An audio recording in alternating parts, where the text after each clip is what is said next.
The interview you're about to hear was recorded back in May of 2020 during the live 7-day mental health summit. Zainab Afridi, a 17-year-old girl living in Pakistan, joined us last minute to share her story of living with schizophrenia in a place that has a very negative mindset towards mental illness. This brave young woman has taken it upon herself to educate her community about mental illness and works daily to reduce the stigma by being open and vulnerable about her own struggles. Hi, I'm Dr. Nafisa Sekandari, a licensed clinical psychologist specializing in anxiety-based disorders. I created the Mental Health Break podcast to give you simple, actionable, step-by-step strategies to help you prioritize your mental health. Mental illness can cost you time and money. Ignoring your symptoms will only make the problems worse. Taking time out of your busy day to dedicate to improving your mental health can lead to long-term health and wellness. In this podcast, each week you'll learn tips, tricks, and proven strategies to help you regain control of your life, all while prioritizing your mental health. If you want to improve your life, regain control of your mental health, and feel empowered, you're in the right place. Let's get started. Today's episode is brought to you by the Transforming Anxiety course, an online, self-paced anxiety course to help you manage and control your anxiety from the comfort, privacy, and convenience of your own home. Learn how to transform your anxiety in just 6 short weeks. Course registration is now open. To learn more, visit transforminganxiety.com/course. I'm so excited about the next presenter. This is a surprise that just was added today. She is, let me introduce her really quickly. I hope she's, so we're being joined today by Zainab Afridi. She is a 17-year-old. She's actually calling us from Pakistan, and she's been diagnosed with schizophrenia and bipolar. She's also an artist. She's been working towards spreading awareness about destigmatizing mental illness and how we shouldn't be ashamed of getting the treatment that we need and embracing it. So let me play a little part of her video. And I'm an artist and I have schizophrenia. Right now, I am drawing a hallucination. A visual hallucination that I often have. Most of you won't know what schizophrenia is. It's a brain disorder that distorts the way that you perceive reality, act, and think.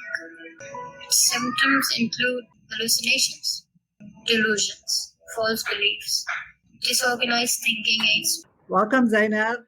Thank you for joining us. Thank you for having me. So you're calling us from Pakistan right now. What part of Pakistan are you at?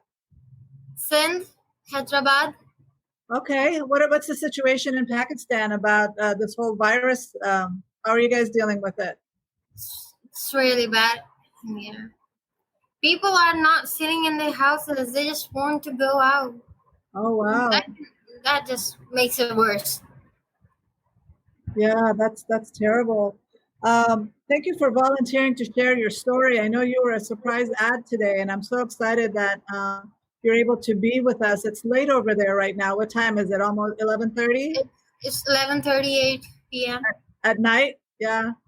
So thank you for joining us. And I just wanted to ask some questions about what inspired. I just showed a little bit about your YouTube channel, about your sharing your story about having schizophrenia.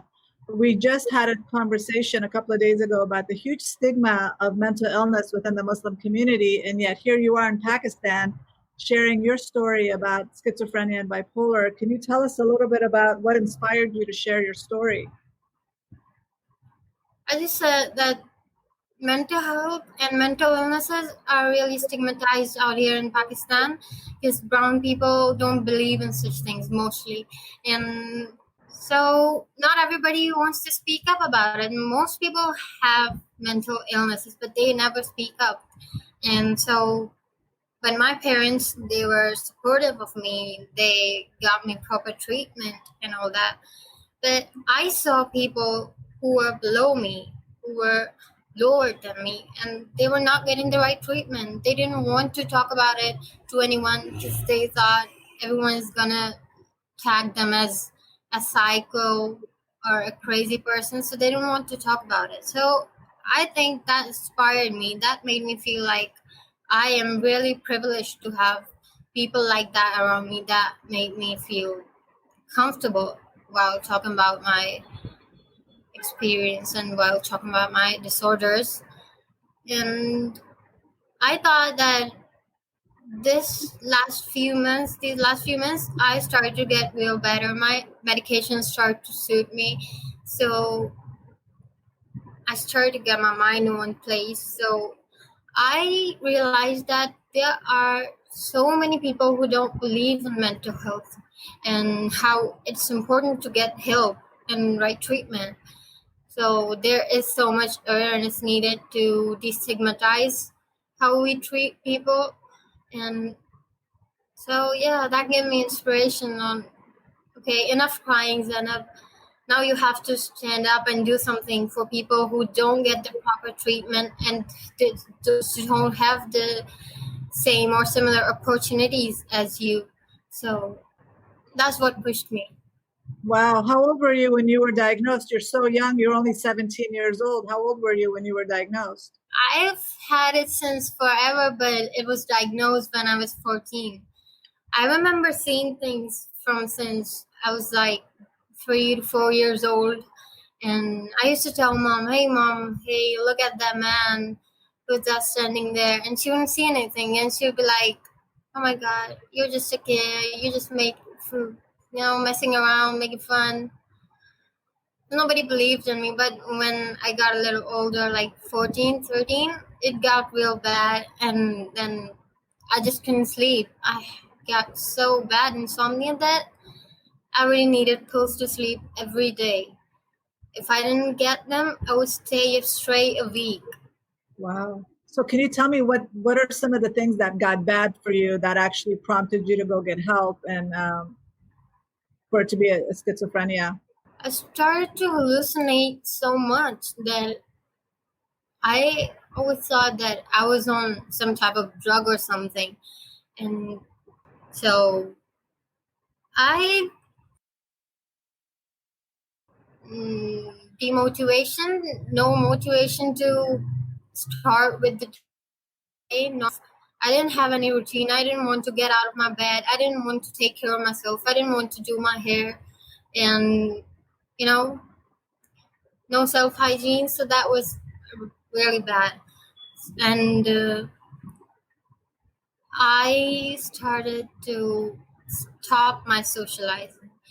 I had a very, very hard time socializing. I became an introvert and I barely ever go on public. Still, I don't go on public. I never went on public for like a year. And I started to lose friends. And people were nervous. I was going to be my friend. And how people talk about mental illness is that became a challenge.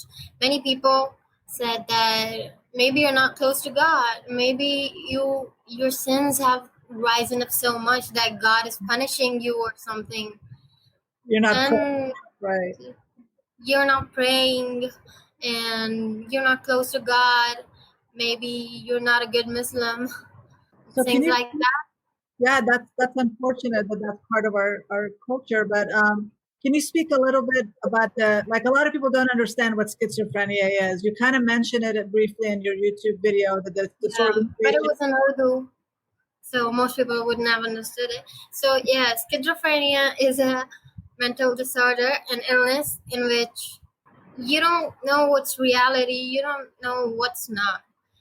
The image of reality and not real it's distorted in your brain. You don't know how to differentiate between that. You hear voices that don't even exist, and you might see some things or even feel. Hallucinations are tactile, auditory, and visual. So you can feel it, you can see it, you can hear it, and you you hallucinate a lot. And also, schizophrenia is not always just hallucinating or seeing things. It's more than that. It's how It's also societal tendencies. People want to kill themselves when they are schizophrenics, and this disorder, it makes you go crazy mostly. But that doesn't mean you're dangerous. Most people see schizophrenia as somebody who's dangerous. People think that if I have schizophrenia, I need to be in a straitjacket in a psychiatric ward in an asylum. But that's not it. Schizophrenia just distorts the way you think and perceive reality. Wow. Yeah, I mean, it's people that don't understand it. It really helps to talk to somebody that actually experiences schizophrenia. And like you said, it doesn't mean you have to be in a psychiatric ward and in a straitjacket. You can still function. So when you were diagnosed at 14, you were given medication. How long did it take before you could the hallucinations and the delusion stopped or reduced? Um, it took a really, really long time. I was diagnosed in like 2017, and still to this day, I still hallucinate a little bit, not that much, but these medicine that I'm taking right now, they finally suit me. My medications are changed every 2 or 3 months because they don't suit me, and finally these ones suit me, and I started them in this February 2020. So before that, no medications ever suited me, and they never stopped my hallucinations. They didn't stop the illusions and everything. And it's a part of schizophrenia that the medication won't just automatically in the first part, they won't suit you, but it'll take a little time, and when it and when it does, you'll finally start to feel better. How has it been dealing with family members and people in Pakistan that find out that you have schizophrenia? How are they treating you? What's the perception of everyone around you? My parents are really cool. I need to say that my parents are very cool and very understanding and very supportive of me. So they always like they always gave me attention, and they did listen to me. They always listened to me. And when I told them that I am seeing weird things and I'm hearing voices, they took me to a psychiatrist.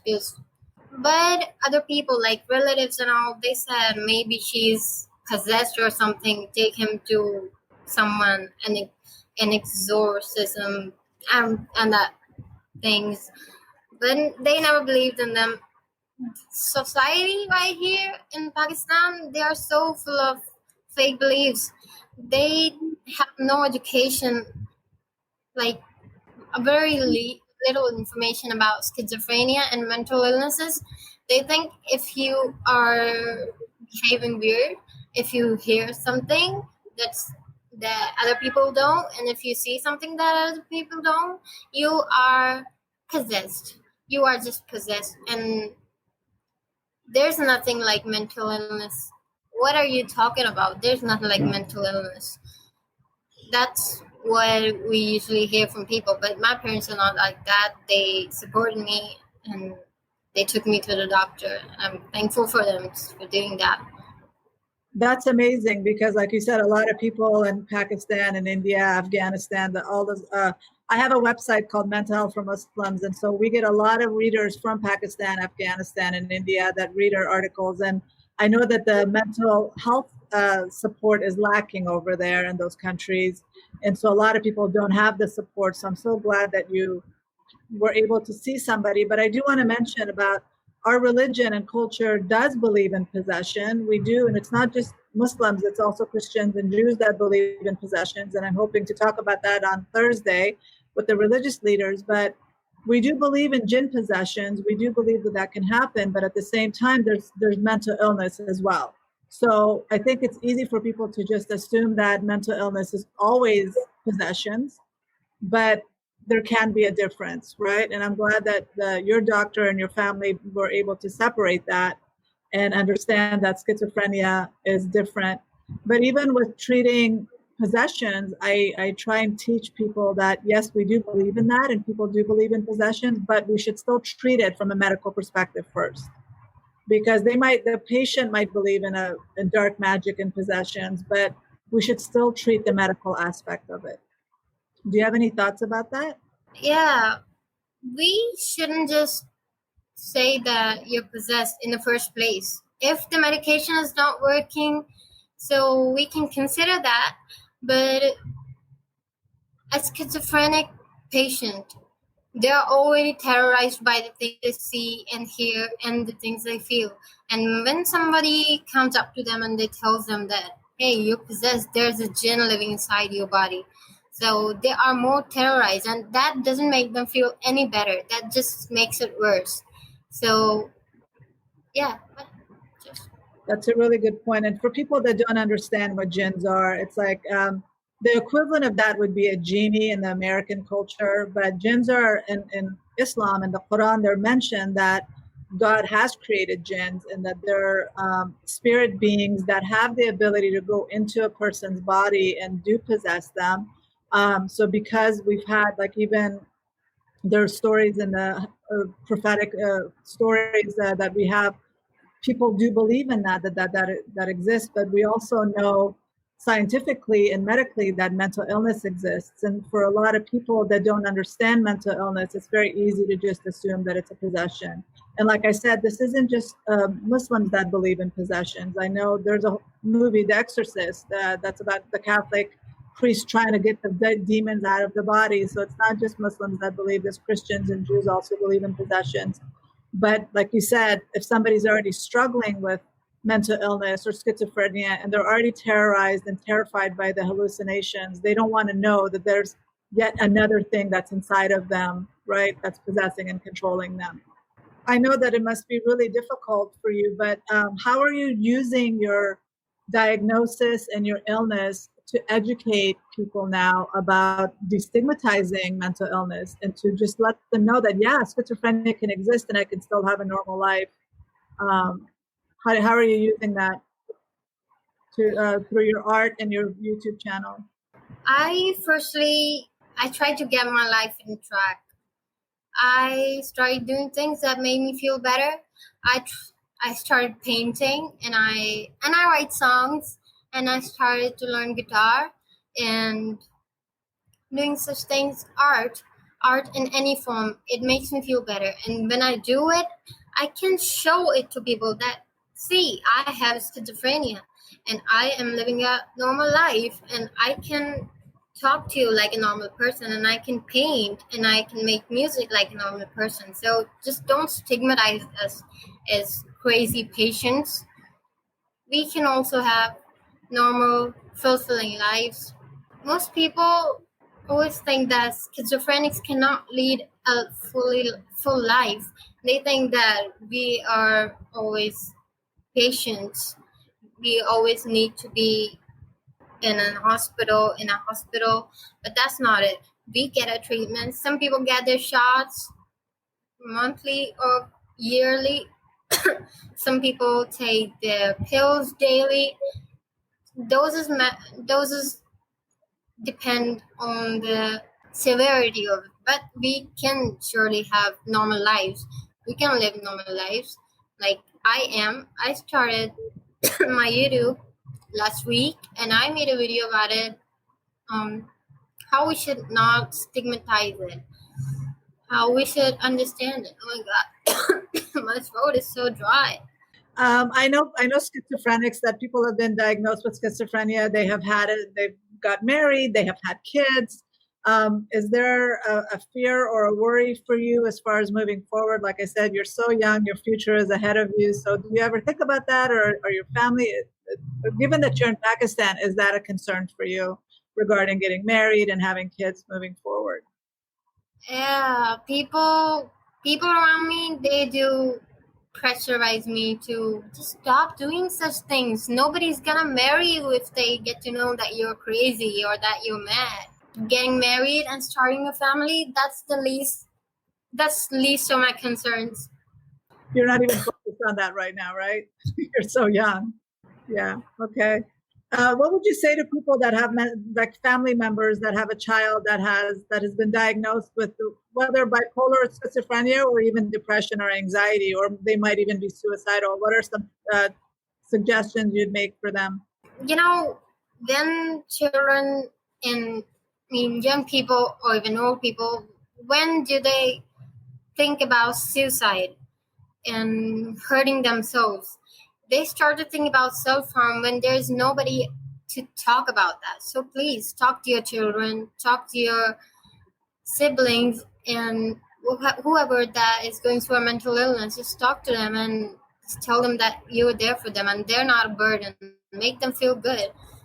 Help them find hobbies and help them in any way possible, and don't make them feel low. Don't make them feel like they are any different from other people, and don't make them feel like having an illness can stop them from living a good life. And so people who know people who have schizophrenia or any other mental illness, I would suggest them to just treat them like normal people and talk to them more often and show them that you care. Just talk to them. And just normalize the whole idea that just because somebody has an illness Yeah, doesn't mean that they're not worthy of being talked to or treated and cared for, right? yeah.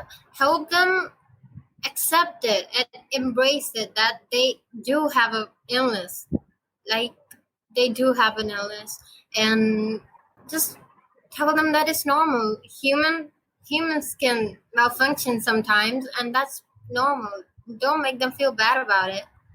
I love that you said that humans can malfunction sometimes. We all have a head on our heads, on our bodies, and our brain can malfunction. And that there is help out there. That's the whole thing. That there is help out there, and go get help. And don't feel that it's a lost cause or suffer needlessly because there's so much help out there. You don't need to suffer needlessly.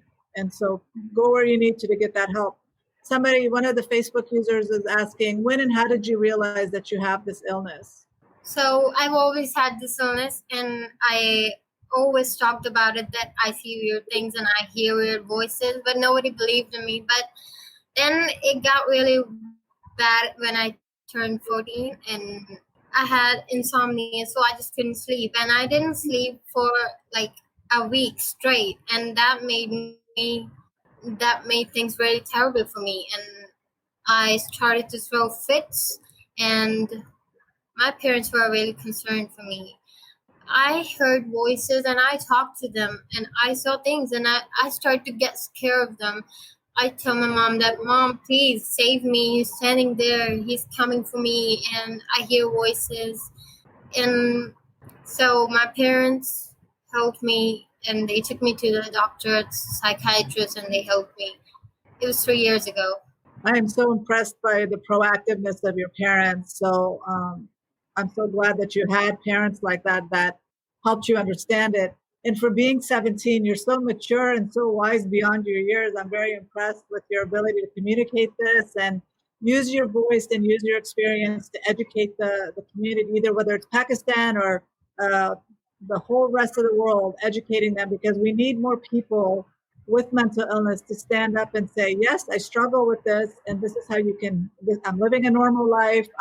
These are my coping strategies. These are the things that have helped me.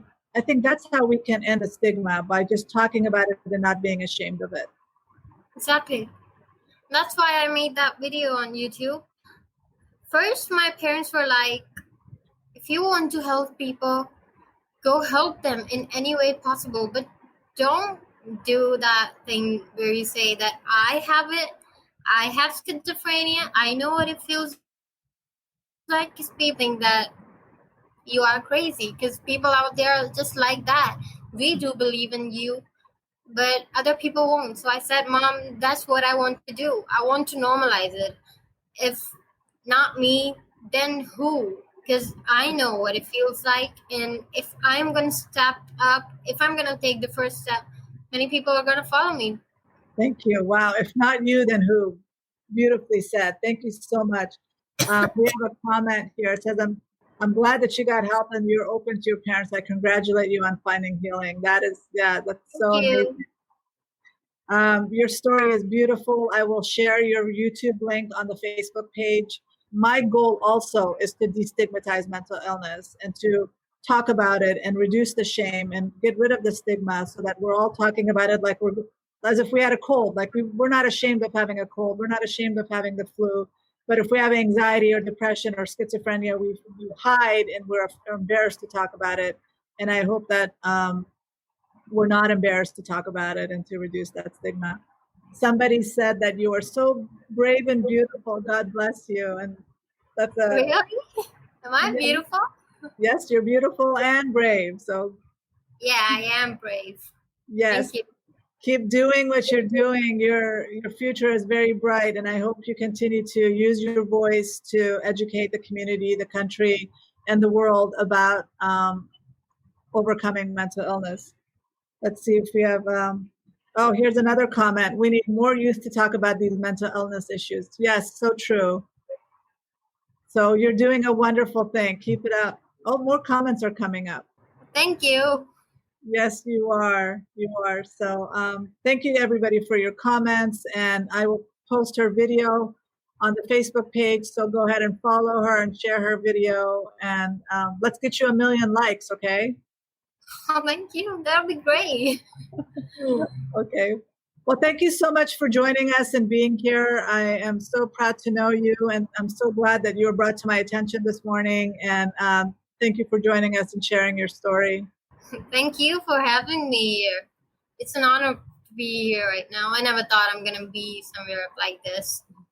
Well, here you are, all the way across the world. So thank you, and you have a good night. I know it's late, so I want you to go to bed on time. I don't sleep. I sleep after the set. Okay. All right. Take care. Take care. Bye-bye. Bye. Wow, that was so powerful. She's amazing for sharing her story, and I'm so glad that she came on. And I actually wanted somebody to share their story. I couldn't find anybody willing, and God brought her into our lives, and here she was. She shared her story, and it was very powerful. If you haven't already, you can show support for the Mental Health Break podcast by subscribing wherever you're tuning in from today. We have some great interviews lined up, and you don't want to miss a single episode. Subscribe today so you get notified when new episodes drop. I can't wait to see you here next week. Same time, same place. Bye for now.